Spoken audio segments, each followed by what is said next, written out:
வாழ்க வையகம், வாழ்க வையகம், வாழ்க வளமுடன். குரு வாழ்க, குருவே துணை. மனம் ஒரு பொக்கிஷம் அப்படிங்கிற ஒரு சிந்தனையை பார்க்கிறோம். தலைப்பு சூப்பராக இருக்க. மனம் ஒரு பொக்கிஷம். எந்த ஆன்மீகவாதியாவது இப்படி சொல்லி பார்த்துருக்கீங்களா? அருள்தந்தை தத்துவஞானி வேதாத்திரி மகரிஷி அவங்க மட்டும்தான் இப்படி சொல்லியிருக்காங்க. இது எல்லாரும் என்ன சொல்லியிருக்காங்கன்னா, மனம் ஒரு குரங்கு அப்படின்னு சொல்லுவாங்க.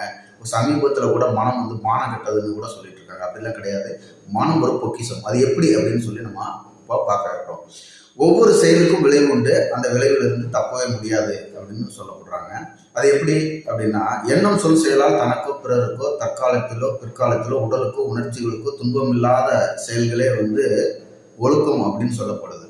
அப்போ இந்த செயல்களை நம்ம செஞ்சோம்னா, நல்லது செஞ்சா நல்லது, கெட்டது செஞ்சா கெட்டது அப்படிங்கிறத மறுக்கவே முடியாது. இதெல்லாம் தீர்வும் நன்று பிறதர வரார் அப்படின்னு கணியன் பூமன்ற மகான் சொல்றாரு. அப்போ நமக்கு நடக்கிற நல்லதும் கெட்டதும் வந்து நம்மளோட செயல்கள் தான், பிறர் கொடுக்கறது கிடையாது அப்படிங்கிறத நம்ம புரிஞ்சுக்கணும். இப்போ இதைத்தான் வந்து தவறை வந்து இப்போ நம்ம தவறாக செஞ்சோம் அப்படின்னு சொன்னா மதவாதிகள் வந்து பாவம் அப்படின்னு சொல்றாங்க. இப்போ இதுலதான் வந்து பாவம் அப்படின்னு சொன்னா, அப்போ சமீபத்தில் கூட ஒரு நீதிமன்றத்தில் ஒரு வழக்கு நடந்துட்டு இருக்கப்போ ஒரு நீதிபதி வந்து நீங்க வழக்கை தவறா நடத்துறீங்க அப்படின்னு சொல்லும் போது, நான்லாம் புண்ணியம் அவங்க வந்து அவங்க மனவளங்களை பயிற்சி எடுத்துருக்காங்களாம். அவ்வளோ விவரம் அவங்களுக்கு அந்த நீதிபதிக்கு. அவங்க சொன்னாங்களா, நான் புண்ணியம் செஞ்சதுனால இந்த சீட்டில் உட்காந்துருக்கேன், நீ பாவம் செஞ்சதுனால அங்கே உட்காந்துருக்க அப்படின்னு சொன்னாங்க. நீங்கள் புண்ணியம் செஞ்சதுனால அங்கே உட்காந்துருக்கலாம், ஆனால் செய்கிறது பூரா பாவம். நீங்கள் நல்லதே நீங்கள் அந்த சீட்டில் இருந்துட்டு அந்த தொழிலுக்கு வந்துட்டு சம்பளம் வாங்கிட்டு நீங்கள் நல்லதே செஞ்சாலும் வந்து உங்களுக்கு புண்ணிய கணக்கில் சேராது. ஓகேங்களா? ஏன்னா நீங்கள் மக்களோட வரி பணத்தில் கூலி வாங்கிட்டு அது நீங்கள் செய்கிறது கடமை. அப்போ நல்லது செஞ்சா, அப்போ கெட்டது செஞ்சால் எப்படி இருக்கும் அப்படின்னு வந்து பார்த்துக்கோங்க. அப்போ மதவாதிகள் வந்து இதில் வேற வந்து கன்னியாகுமரியில இருந்து காஷ்மீர் வரைக்கும் எங்கே போனாலும் என் மேலே புகார் கொடுத்தா என்னை மாதிரி ஒரு நீதிபதிட்டு தான் போகணும் அப்படின்னு வேற சொல்லியிருக்காங்க. இப்போ கன்னியாகுமரியிலிருந்து காஷ்மீர் வரைக்கும் எங்கே போனாலும் என்னை மாதிரி ஒரு நீதிபதிட்ட நீதி கிடைக்கும், நான் நீதி சொல்லுவேன் அப்படின்னு சொன்னாதான் அது இன்பத்துக்கு உண்டான செயல், ஒரு உயிரை வாழ வைக்க உண்டான செயல். அப்படி சொன்னா எப்படி இருக்குன்னு பார்த்துக்கோங்க. இதே தான் வந்து சிந்தனையாளர்கள் வந்து தவறுன்னு சொல்றாங்க, அரசியல்வாதிகள் வந்து குற்றம் அப்படின்னு சொல்றாங்க. அரசியல்வாதிகள்லாம் மக்கள் தெளிவாக புரிஞ்சுக்கணும். அரசியல்வாதிகள் அப்படின்னு சொன்னா இந்திய உச்சநீதிமன்ற தலைமை நீதிபதி முதல் இந்திய ஆட்சி பணியாளர்கள், காவல் பணியாளர்கள், நீதிபதிகள், இவங்க தான் வந்து அரசியல்வாதிகள். நீங்க பிரதிநிதிகளை வந்து அரசியல்வாதிகள் நினைச்சுக்கிறாங்க. இவங்க தான் அதை வந்து குற்றமா இல்லையான்னு தீர்மானிக்கிறாங்க.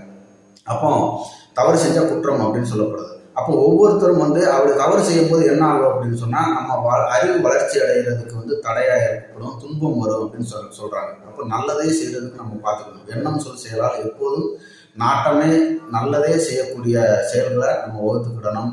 ஒரு தடவை தவறு செஞ்சோம்னா அந்த எண்ணம் வந்து நம்ம மூளை செயல்கள் வழியாக விந்து அணுக்கள்ல பதிந்து நம்ம சந்ததிகளுக்கும் தொடரும் அப்படின்னு சான்று சொல்றாங்க.